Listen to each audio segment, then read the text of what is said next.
this video, we're going to be working on an outbuilding. It's a two-car garage.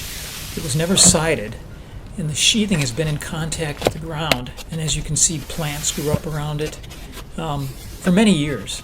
And so we're going to dig this out and have a look at what we have underneath here.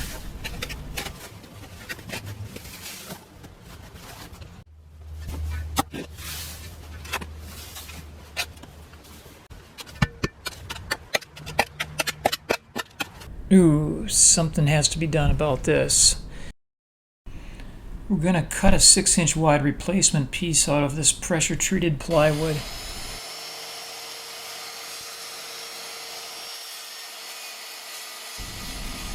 And I had to swallow hard when I bought this panel here last summer. It's $79, 4x8 sheet.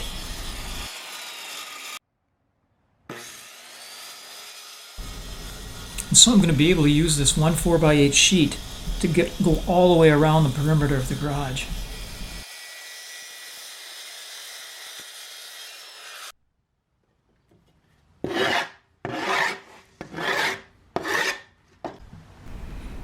And I picked up some stain that's going to match the existing sheathing. Eventually I'm going to restain the entire outside of it.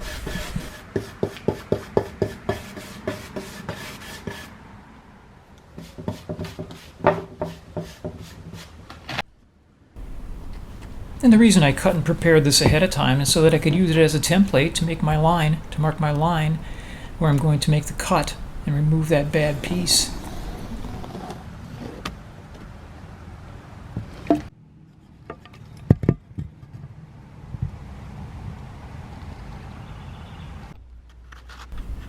I set the depth to 3/8 inch on this saw for our plunge cut that we're going to make. For a plunge cut, the guard would be in the way, hence that shim that I have in there to keep it out of the way.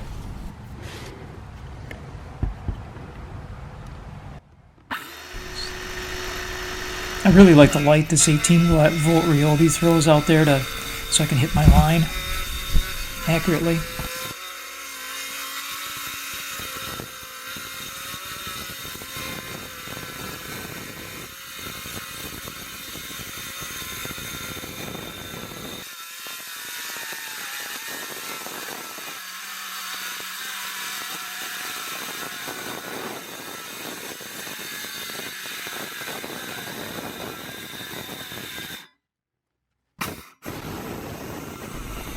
So to cut all the way through, I actually have to cut into the next section, which provides me a starting point when I get to that piece.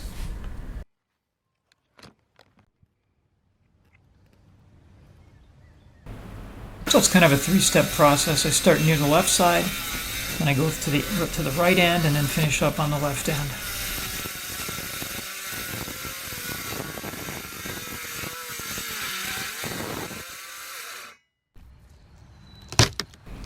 So I checked this all over underneath here, the sill plate, the board underneath there, to make sure it's still sound enough.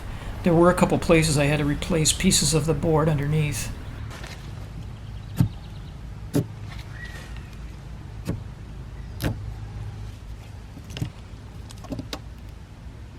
About 2 3/4 inches. Put it right here.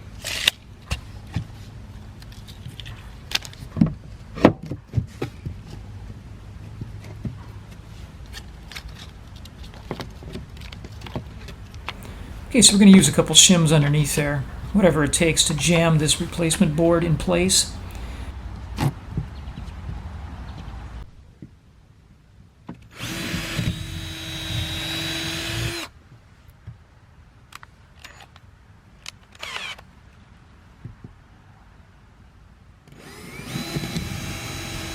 Here's where our 2 3/4 inch measurement comes in.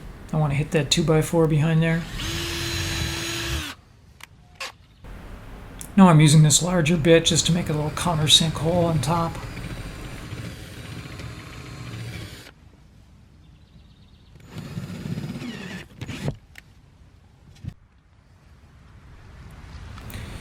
And I prefer screws for this sort of thing.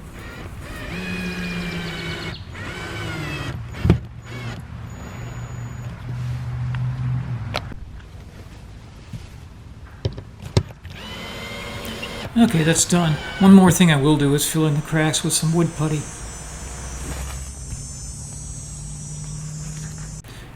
2x4 that rests on the concrete, the very lowest one. I believe it's called the sill plate. It was rotted in several places. A multi-tool is pretty much indispensable for a job like this.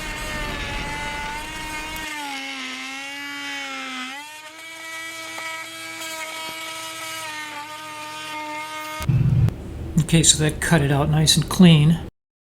Have to pull those nails out of there.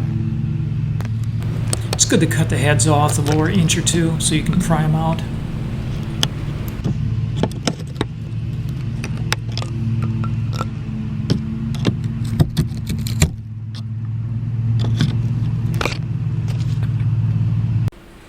Okay, we have 29 inches of 2x4 to replace. Pounded it in, it's really, really tight. Okay, I'm pretty happy with the way this turned out. Thanks for watching, and please subscribe for more useful material.